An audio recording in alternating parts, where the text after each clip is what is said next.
Muy buenas a todos y bienvenidos a un nuevo episodio de The Hustle Podcast en el que hablamos de Luka Doncic, Nikola Jokic y las narrativas.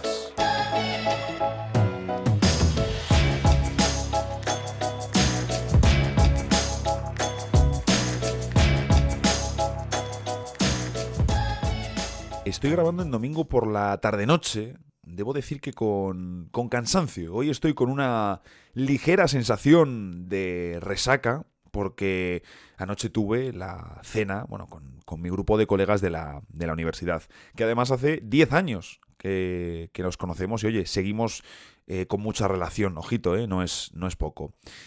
Y diréis, oye, ¿y por qué nos cuentas esto? Básicamente porque cuando me he despertado, lo primero que he hecho ha sido coger la tablet, meterme en la aplicación de la NBA, era ya un poquito más tarde, no era demasiado temprano, diremos. Me he metido en la aplicación, me he puesto a mirar los resultados y he dicho, para este primer ratito aquí en la cama voy a ponerme un partido. Y de repente veo que Denver Nuggets había perdido contra Washington Wizards. ¿Pero cómo es esto posible? Fijaros, tenía pensado hoy hablar de otra cosa. Sé que ya dije esto también el jueves pasado, pero es que quiero hablar sobre este tema. Quiero hablar de Jokic, de Denver, y lo vamos a relacionar también un poquito con Luka Doncic y las narrativas. El jueves pasado, como os decía hace un momento, también os dije aquello de, oye, tenía pensado hablar de otra cosa, pero al final lo movemos. El tema del jueves pasado lo vamos a tener este próximo jueves, que además considero que es uno muy, pero que muy interesante. Y lo que iba a ser hoy el tema central del episodio, también es interesante darle algo de margen para ver cómo reaccionan, aunque muy posiblemente también trate este tema como un vídeo en el canal de YouTube esta semana.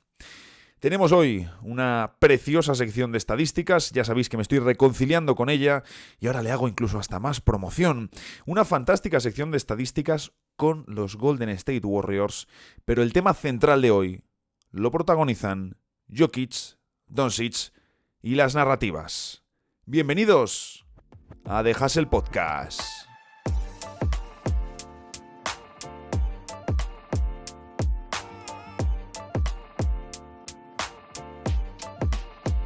Imaginad mi cara cuando veo que los Wizards, los Washington Wizards de este año, han ganado a Denver. Un partido en el que me diréis, oye, pero es que Denver estaba con bajas muy importantes. Jamal Murray, que también es cierto que para cómo está jugando esta temporada, lo mismo algún día les viene mejor que no juegue, sobre todo Aaron Gordon, que sí que es una baja muy sensible. Pero es que los Wizards también iban sin Alex Sarr, que es cierto que su acierto está siendo muy bajo esta temporada, sin Kyle Kuzma, que su acierto está siendo muy bajo esta temporada, sin Malcolm Brogdon, sin Corey Kispert, que también está tirando peor que otros años, o sin Saddiq Bey. Es decir, había bajas enormes en Denver, su segundo y tercer jugador más importantes, pero los Wizards, dentro de que son el peor equipo de la liga con mucha claridad, también iban con bastantes bajas a este partido.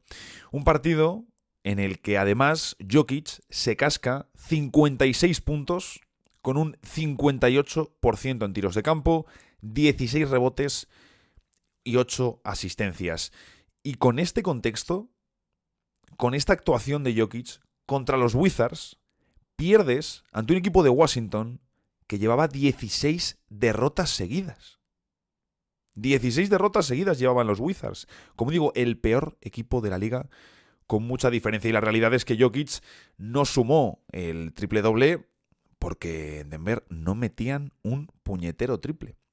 No metían un puñetero triple. De hecho, fijaros, es que fuera de Jokic, el acierto fue de 2 de 18 en triples, que ya para empezar no es un volumen muy elevado. Sabemos que Denver es un equipo que no tira demasiado de 3, ya lo eran. El año pasado ya lo fueron cuando ganaron el anillo, a diferencia de modelos como Boston Celtics o Dallas Mavericks, que tiran muchísimo de 3, pero muchísimo de 3, un equipo como Denver tira poco. Y encima en este día tiraron horroroso. Y claro, has perdido de forma terrible contra el peor equipo de la liga. Ya hemos revisado en varias situaciones, en varias ocasiones, la situación de Denver Nuggets. Nos dejan ayer además también contra los Wizards. Digo ayer, para vosotros es antes de ayer o según cuando lo estéis escuchando, pero bueno, nos entendemos. Dejan imágenes defensivas muy malas, pero muy malas y de verdad preocupantes. Momentos de desconexiones y de debilidad.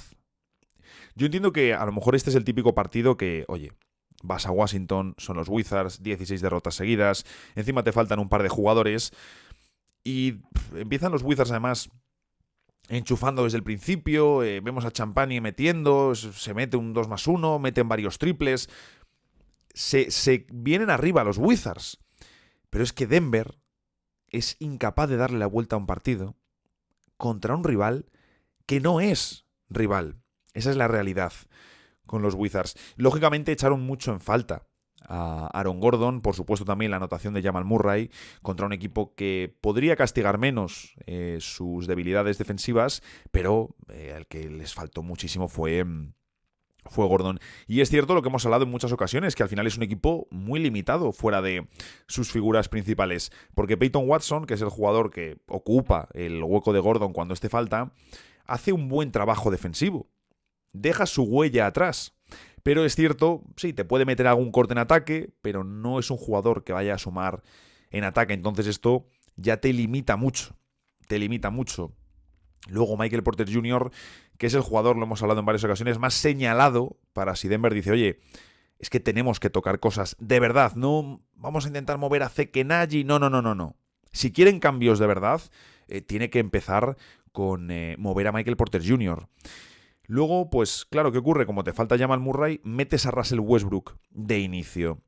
Que esto lo que sucede es que debilita todavía más tu maltrecho banquillo, porque te das cuenta que en un partido como este, en el que te faltan, por supuesto, dos jugadores, como digo, importantísimos, te muestra las debilidades de la rotación de Denver Nuggets.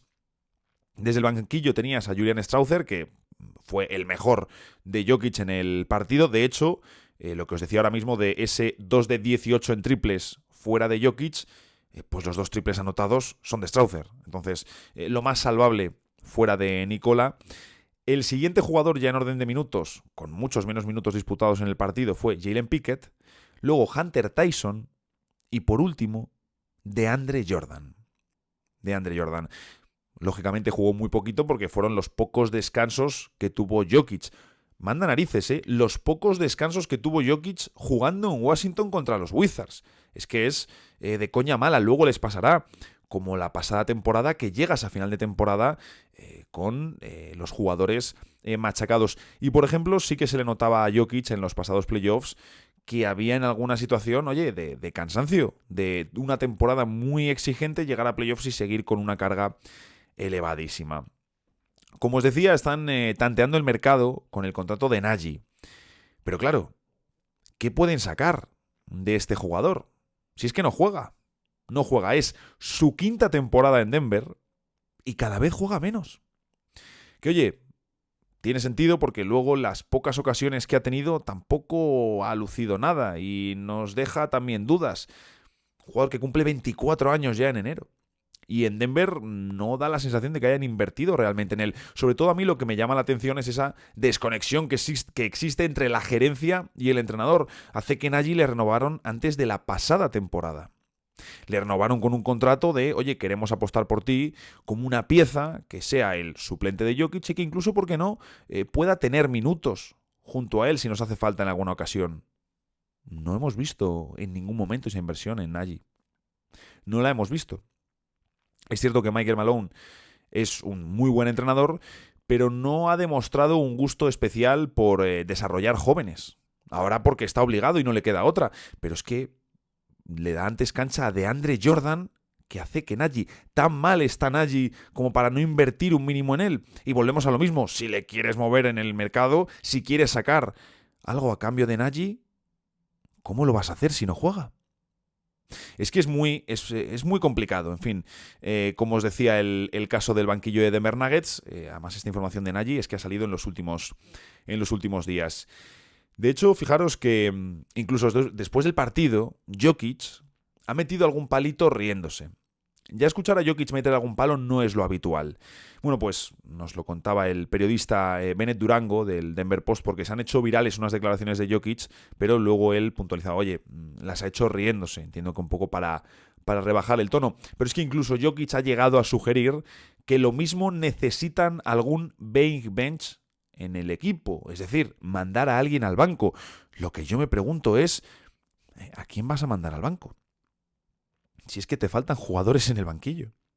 No tienes profundidad. También faltaba el otro día Dario Saric, tienes a Daron Holmes, el rookie, que venía este año sí a jugar y van a invertir en él y el pivot se lesionó en verano. En fin, ¿a quién sientas? Si es que no es tan sencillo. Puedes decir, oye, se sienta Michael Porter Jr., bueno, pero vas a darle 35 minutos a Julian Strawther. Es complicado, ¿eh? Es complicado. De esto ya hemos hablado en alguna ocasión, pero es curioso porque en Denver no van bien las cosas, es evidente por el récord, por la posición del equipo, por detalles que se ven sobre la cancha, por la propia naturaleza que tienen a nivel económico y de activos. Y es llamativo que por mucho que Jokic siga siendo el número 1 del planeta, porque lo es el mejor jugador del mundo, el más dominante, e incluso si consideramos que el quinteto titular de Denver, con todos sanos, sigue siendo uno de los mejores según la estadística avanzada. Pero en Denver no van bien las cosas. Sigue esa sensación de decir, ostras, es que muy posiblemente te estás poniendo tacaño con un talento que puede ser el mejor jugador. Hasta día de hoy lo es de forma indiscutible, pero es que Nikola Jokic puede que sea el mejor jugador de la historia de la franquicia para siempre y que nunca más se encuentren con un jugador así. Que se encuentren con jugadores muy buenos, pero ¿a cuántos tipos te vas a encontrar que coleccionan MVPs? Es que una franquicia como Denver, que no había ganado el título nunca hasta hace un par de años, no se va encontrando Nikola Jokic cada generación. Fijaros, lo que me llama la atención es que con esta posición complicada de Denver, tenemos 5 publicaciones del MVP Ladder, de esa actualización que hacen en NBA.com, sobre cómo van los tiros de cara al MVP. Sabemos que esto no es vinculante, pero siempre influye en la conversación. Bien, la primera publicación que hicieron esta temporada pusieron en primera posición a Anthony Davis. En la segunda publicación pusieron en primera posición a Nikola Jokic. En la tercera publicación pusieron en primera posición a Nikola Jokic. En la cuarta publicación pusieron en la primera posición a Nikola Jokic. Y en hasta ahora la quinta y última publicación o actualización de NBA.com en el ranking de cara al MVP, en la primera posición, por supuesto, está Nikola Jokic. Actualmente Giannis aparece segundo, en segunda posición, con otro récord muy malo, muy malo. Y es curioso porque Tatum, con un 19-5, numerazos y un 79% de victorias, es tercero. Y Shai Gilgeous-Alexander, con numerazos y un récord de 18-5, todo esto cuando grabo, por supuesto, 78% de victorias, es cuarto. Es cuarto. Aparecen los dos por detrás de Jokic y de Giannis. Pero es que incluso en Basketball Reference, Jokic también es primero. Aquí sí que vemos ya el cambio de que Shai aparece segundo y Tatum tercero. Y diréis, oye, pero ¿esto a qué viene? De repente nos estabas hablando de los problemas de Denver y de repente nos ponemos a hablar del MVP. Pues porque sí, por supuesto, la temporada de Jokic es completamente absurda. Es completamente absurda. Está promediando, cuando grabo, un triple doble de más de 31 puntos, 13 rebotes y 10 asistencias, con más de un 56% de acierto en tiros de campo. Y una diferencia, además, salvaje, que esto sí que es un factor muy importante, una diferencia salvaje de rendimiento cuando Denver tiene en cancha a Jokic y cuando no está en cancha. Pero una diferencia sideral. ¿Qué ocurre? ¿A qué se debe esto? Bueno, pues que Denver demanda mucho de Jokic este año, todavía más que la pasada temporada. En parte también porque, bueno, sabemos que has perdido a KCP, pero ese no es el motivo principal. El motivo principal es que Jamal Murray se ha perdido partidos y que no está en su mejor versión. También indicar, Jamal Murray nunca ha sido un jugador brillante en temporada regular, y luego Gordon también se ha perdido partidos. Y si te encuentras en una situación en la que dices, oye, hay muchos jóvenes, hay jugadores por testar, pues se demanda más de la estrella, se demanda más de Jokic. Pero claro, es que estando Denver en puestos de play-in, Nikola Jokic no puede ser MVP de la NBA. Por mucho que esté mostrando, como os decía, un rendimiento histórico. Y claro, es que aquí lo hemos hablado en otras ocasiones, es que hay una realidad. Hay una realidad. Para ser MVP debes estar en una posición top. O ser un caso muy excepcional, como la temporada del triple doble de Russell Westbrook, que con eso me diré, oye, es que está promediando un triple doble Jokic. Sí, bueno, pero en aquella ocasión fue el primero que lo hacía desde Oscar Robertson, rompiendo el récord. Los triples dobles sabemos también que dan la sensación de que han aumentado una barbaridad. Pero, ostras, a mí es que me chirría un montón lo de que Jokic de forma tan indiscutible aparezca en primeras posiciones cuando Tatum o Shea están en año para ir a por el MVP. Creo que sobre todo el caso de Shea. Oye, quizá también puede ser que he normalizado demasiado lo dominante que es Jokic, porque es el jugador más dominante que ha visto la NBA después de LeBron James, sin ninguna duda. Y además es que en caso de ganarlo, Jokic empataría precisamente a LeBron James y también a Will Chamberlain con 4 galardones. 4 galardones. Estamos hablando que por delante solo tendría a Michael Jordan y Bill Russell con 5 y por supuesto a Kareem Abdul-Jabbar con 6. Por nivel de dominio, por lo que es, me encaja perfectamente, y que Jokic se retirase con potencialmente solo 4 MVPs, creo que tiene todo el sentido del mundo. Pero ¿tiene sentido respecto a lo que suele pasar? ¿Tiene sentido respecto a los criterios que se utilizan? ¿Tiene sentido respecto a la narrativa que se utilizaba, por ejemplo, en el caso de Luka Doncic? No, no la tiene. De nuevo, ¿cómo va a ganar el MVP un tipo cuyo equipo ni siquiera está garantizado para puestos de playoffs? Y me refiero, si me dijeses, oye, mira, es que es un equipo absolutamente bochornoso y Jokic juega con 4 mataos. Hombre, no es el caso de Denver. Da la sensación de que hay una serie de problemas, de que hay cuestiones sin resolver, que hay jugadores que, por supuesto, están por debajo de rendimiento, que falta rotación, pero no es un equipo abominable. También es cierto que el oeste es muy exigente en temporada regular. Pero claro, es que precisamente lo que le faltaba a Luka Doncic era eso, el récord, una buena posición en las clasificaciones, porque el dominio y la producción sí que las tenía, pero el récord era insuficiente. ¿Ahora qué sucede? Jokic está haciendo números salvajes porque su equipo es deficiente, porque su equipo necesita que Jokic haga más cosas. ¿Es el mejor? Sin duda. ¿Pero vas a traicionar los requisitos del premio? Es que, como os decía, Shea y Tatum, cualquiera de los dos, tienen casos brutales. Pero claro, se percibe que Oklahoma y Boston son 2 equipos tan potentes que eso les quita mérito de cara a su propia promoción, de cara al MVP. Claro que ellos no se van a ir a tantos numerazos como Giannis o como Jokic, primero porque sus equipos no lo necesitan, sus equipos son mejores. Sus equipos son muy potentes, entonces no necesitan que Tatum y Shea se revienten. No lo necesitan. Es más, si juegan contra los Wizards, es que en el último cuarto no les vas a ver jugar. A diferencia de Jokic, que tiene que jugarlo entero. Y fijaros, porque me he encontrado también una estadística curiosa. Cuando anotan más de 50 puntos, Doncic, en toda su carrera, incluyendo playoffs, tiene un récord de 7 victorias y 0 derrotas. Jokic tiene un récord de 0 victorias y 3 derrotas. Por supuesto, son partidos limitados, casos excepcionales, pero hombre, ya tienes ahí una especie de patrón. Y creo que este último partido contra los Wizards es un muy buen ejemplo. Porque además creo que esto viene a explicar un poco el estilo de juego de ambos.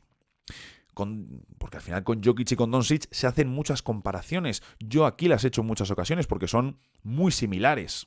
Jugadores muy grandes para sus posiciones. Uno con cuerpo de alero y el otro de pívot, pero ambos ejercen de base. Son la figura por la que pasa todo en sus respectivos equipos. También ambos por cómo juegan con el ritmo y las desaceleraciones. Por cómo pasan la pelota. por cómo utilizan el cuerpo para postear. Lo vemos en ambos casos. Jokic es indefendible al poste. Doncic es un jugador que también le gusta buscar esas ventajas. Ha reducido sus números de intento, pero porque ahora también tiene más armas, pero le hemos visto postear mucho. ¿Cómo pasan la pelota estos dos tipos? Es decir, obviamente hay muchas similitudes. Muchas. Pero es cierto que dentro de esas similitudes, por supuesto, son diferentes. Doncic sí que tiene una mayor naturaleza anotadora, ¿de acuerdo? Mientras que el mejor Jokic es el que involucra a sus compañeros.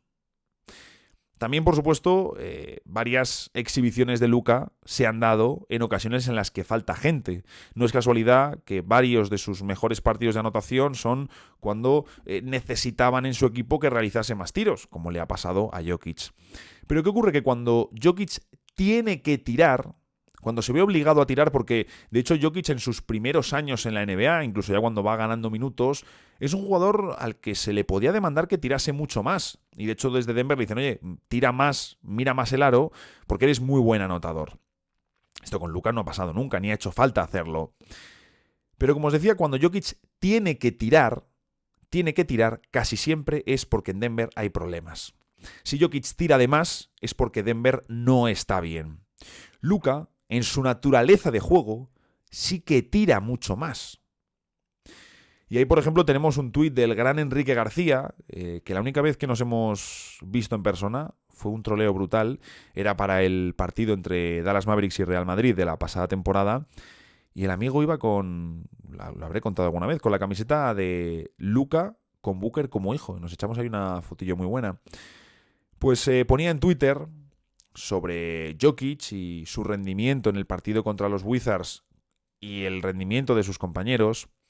Ponía, imaginaros que yo ahora fuera y dijera que lo que pasa es que Nikola Jokic tiene que confiar más en sus compañeros, que si acapara tanto juego, el resto no tienen ni ritmo ni confianza. Sería una estupidez por mi parte, ¿verdad?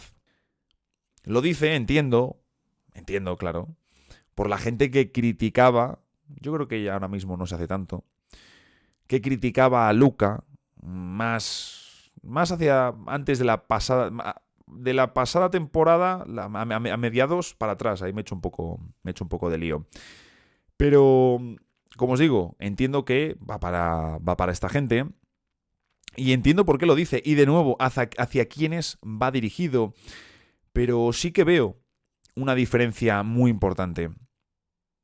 A Luka le hemos visto muchos días que se podría haber marchado con muchas más asistencias. Por supuesto, sobre todo de triples abiertos, liberados, de jugadores que estaban parados esperando para lanzar.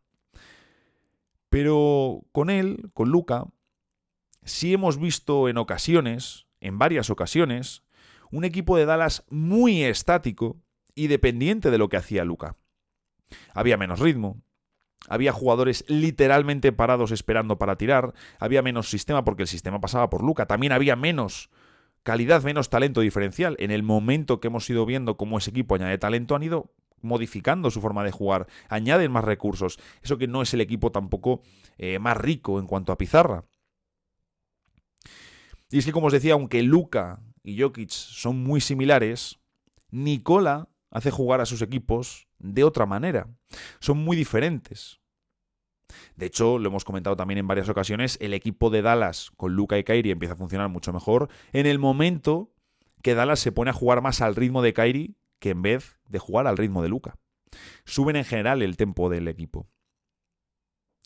También se está notando que ahora mismo, en 2024, Jokic tiene peores compañeros. Debatía con Mike en alguna ocasión en el pasado sobre que, claro, es que con su estilo Jokic necesita determinados perfiles y los tenía, y bueno, que por eso el equipo funciona. Y que Luka, que también necesitando perfiles en muchas ocasiones parecidos, los tenía también, pero claro, eran de peor calidad y por lo tanto el equipo no funciona. Hay una parte de razón indiscutible en todo ello. Indiscutible. Y fijaros cómo ha cambiado de rápido la historia. Quitando a Aaron Gordon, no hay ningún jugador claro de Denver que te lo quedes antes que a los jugadores de Dallas Mavericks. por supuesto, si vamos comparando por minutos, posición, rol e importancia. Lógicamente me quedo a Jamal Murray antes que a Quentin Grimes. Pero no me quedo nunca a Jamal Murray antes que a Kyrie Irving. Ni en el mejor playoff de Jamal Murray. Alguno entraría, seguro, pero ya digo que es debatible. El único claro es Aaron Gordon. Sí, Aaron Gordon es mejor jugador que PJ Washington, por supuesto. Por supuesto. Es una dimensión más de jugador. Pero es que el resto habría que mirarlo y son debatibles, ¿eh? Son debatibles. Hay una diferencia enorme, enorme de criterio con lo que estamos viendo de Jokic y el MVP. Creo que sí. Me parece bastante claro, la verdad. Me parece clarísimo. Y eso que también es cierto que el rendimiento de Jokic está siendo el de mejor jugador, sin duda. Pero es que cuando Doncic era el rendimiento de mejor jugador, no, es que por la clasificación no puede ganar. Tiene todo el sentido, pero entonces que se aplique ahora también. Hemos visto una diferencia también enorme de criterio cuando Luka ha metido 70 puntos y luego cuando los metía Joel Embiid. Pues también lo hemos visto. Pero sí que es cierto que si hablamos de estilo y juegos, sí que veo esa diferencia que os comentaba entre la naturaleza de cada estrella. Luka y Jokic son los dos fantásticos organizadores, fantásticos pasadores, jugadores que montan el sistema. Montas el sistema de un equipo alrededor de ellos. Pero Jokic hace funcionar a sus equipos de otra manera. Ahí juegan una dimensión diferente. Es cierto que ahí quizás, siendo, como os digo, Doncic y Jokic jugadores similares, sí que da la sensación de que, o al menos a mí me da la sensación, de que el estilo de juego de Luka, también por el volumen de triple sobrebote, es más a la Harden, los pases, aunque por supuesto le hemos visto pases que te dejan absolutamente boquiabierto. Es cierto que en muchas ocasiones los pases son al tirador que está plantado con los pies en el suelo. Eso recuerda mucho al estilo de Harden con los Rockets, ¿no? Y mientras tanto, Nikola Jokic, aunque puede ser el mejor playmaker que he visto en toda mi vida, sí que me da un poco más la sensación de ser más una especie de LeBron James. Pondría una especie de a LeBron James como un camino intermedio entre el estilo de Harden y Luka, Jokic en otro lado y a LeBron un poco en un punto medio, porque él por supuesto también en ese sentido es bastante parecido también a Luka de, oye, dame jugadores que a lo mejor no tengan tanta calidad, pero yo te voy a llevar el equipo muy lejos. Luego hay que ver qué perfiles de estrella me das para que verdaderamente esto triunfe. Es un debate interesante el que hay ahí. Y ya os digo, mirad cómo de rápido cambian las cosas. En 2023, Denver salía campeón de la NBA y tenía una alineación mortal. Ese mismo año, 2023, Dallas se quedó fuera de los playoffs. Y a finales de 2024 tenemos a Denver en serios aprietos. Y mientras tanto, Dallas viene de jugar las finales y con mejor plantilla que los Denver Nuggets. Por supuesto, lo del MVP de Jokic me chirría por argumentos. ¿De verdad va a ser MVP siendo play-in? Hombre, si sube perfecto. Como os decía, el oeste está muy caro en temporada regular. Lo que me sorprende es que de forma tan indiscutible es el número 1 y ahora parece que lo del récord no importa. Y aún así, lo que más me sorprende de todo esto es cómo narices ha podido perder Denver, incluso con todo este panorama, ante los Wizards de Jordan Poole y las 16 derrotas seguidas. La NBA nunca dejará de fascinarnos.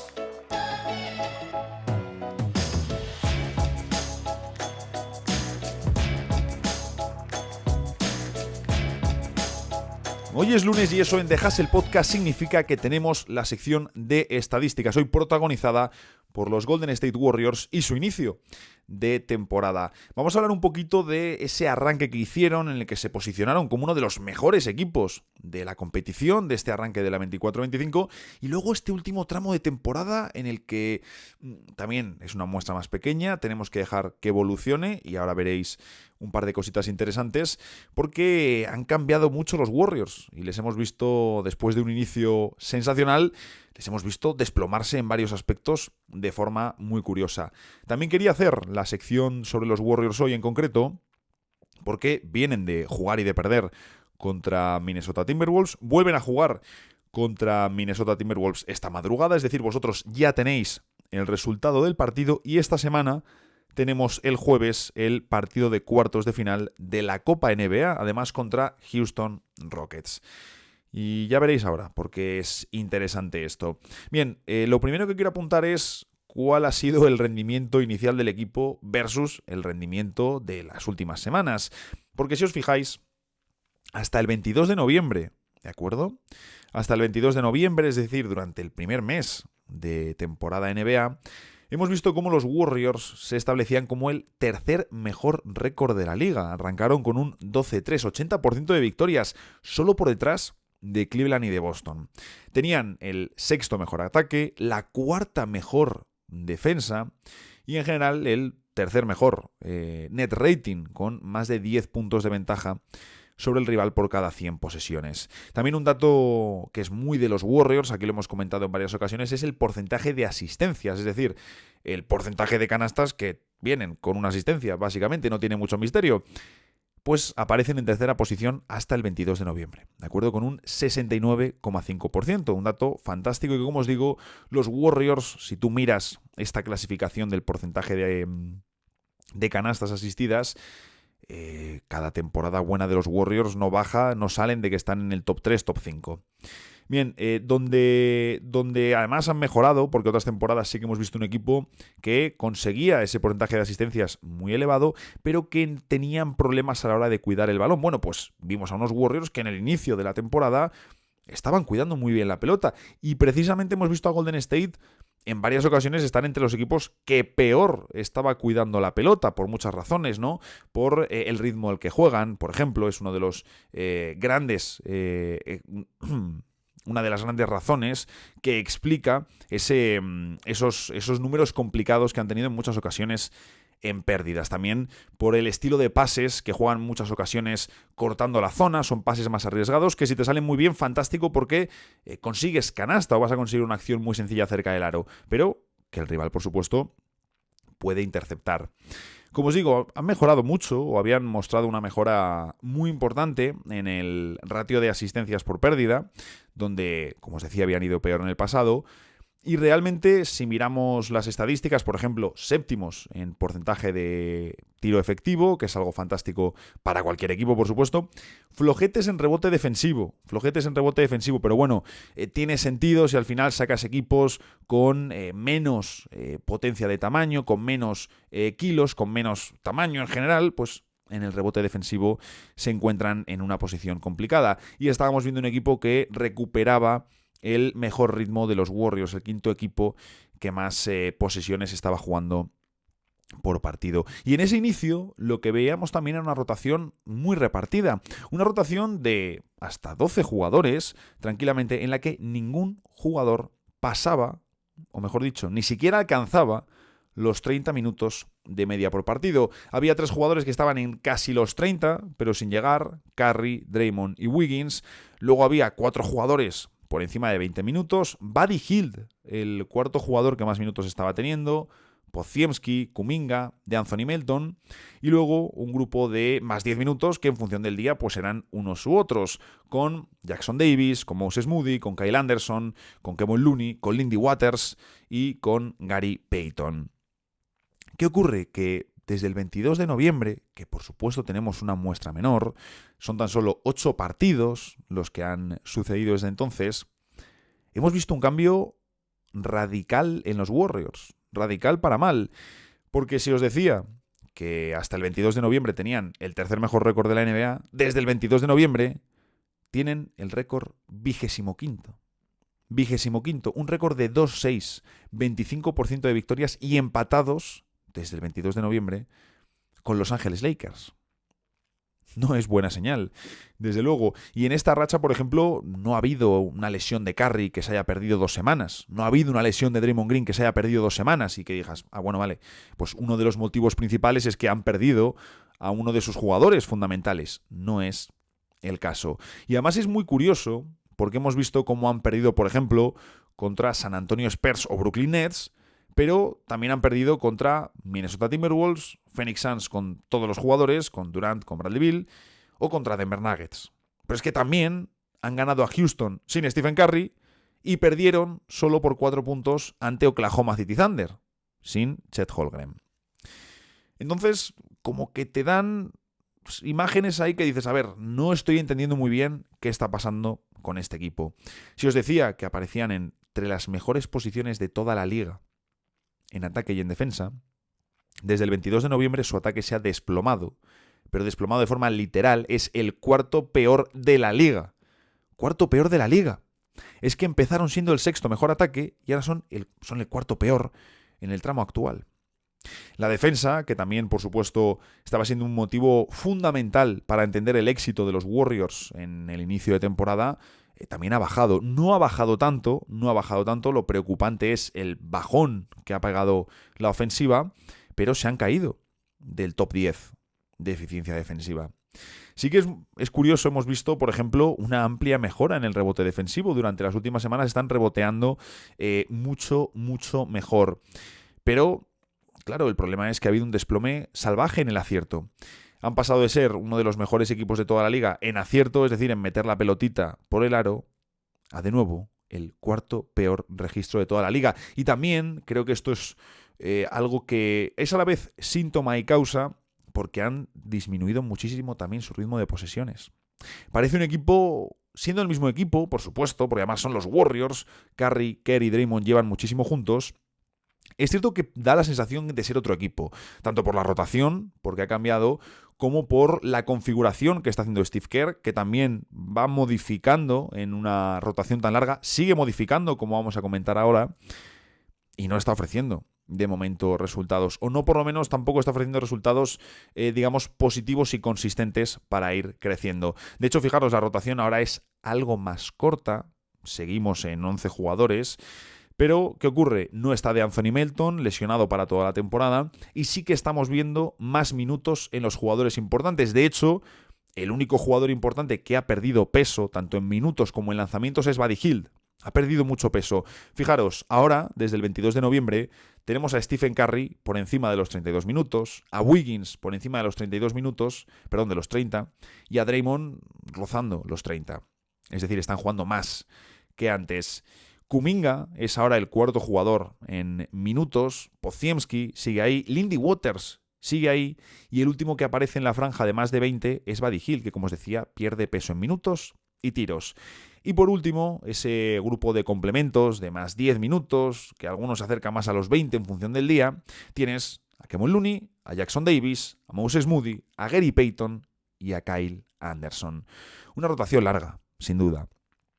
¿Qué ocurre? Me parece muy interesante esta próxima semana para seguir midiendo a los Warriors, porque tienen este partido contra Minnesota, que mañana lo voy a ver, y luego ese partido contra Houston, que me genera mucho interés, primero por ver cómo responde Houston a la derrota del otro día. Seguro que Ime Udoka lleva mucho trabajo, él y su staff, mucho trabajo de pizarra para el partido.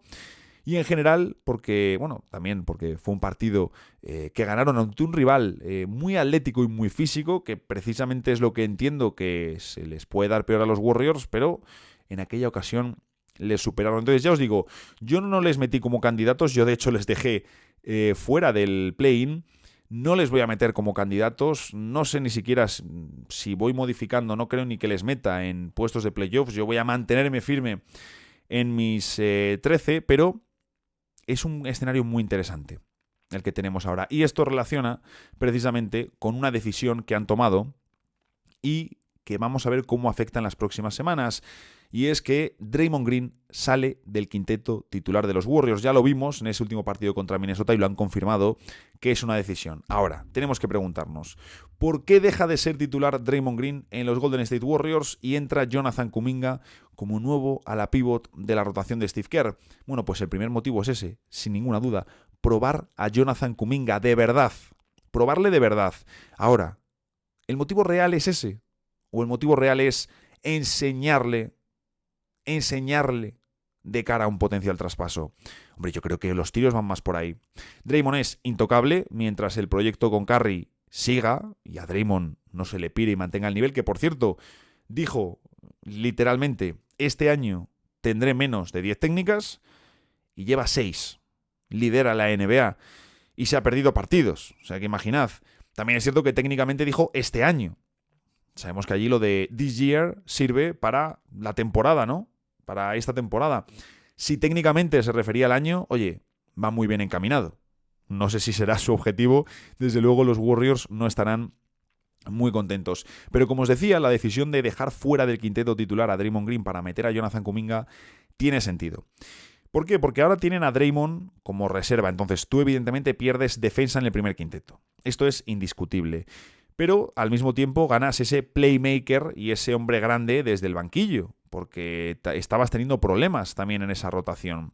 Y también, oye, pues me genera curiosidad los días o el impacto que puedan tener Buddy Hield y Draymond Green juntos desde el banquillo. Luego, por supuesto, el segundo motivo es meter otro anotador al lado de Curry. Vamos a ver cómo se comporta Curry sin Draymond, porque le facilita muchísimo la vida y Draymond está en cancha pensando siempre dónde está Curry. Pero evidentemente este movimiento se hace para decir, vale, nos está faltando una segunda figura al lado de Curry. Eso lo sabemos. Wiggins está muy bien, perfecto, como tercer jugador para anotar. Nos falta algo.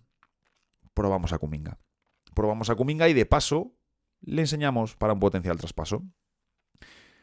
Este movimiento, el tercer motivo, es que te permite conservar y cuidar mejor a Draymond Green, un jugador que pues, ya tiene su edad, que también ha recibido muchos golpes y recibe muchos golpes. Es cierto que él da muchos, pero es un jugador que obviamente, por su perfil, por su trabajo defensivo, por su desempeño, se lleva muchos golpes y bueno, este año ya está teniendo algunos problemas de lesiones. Pues empezar a cuidar a Draymond Green.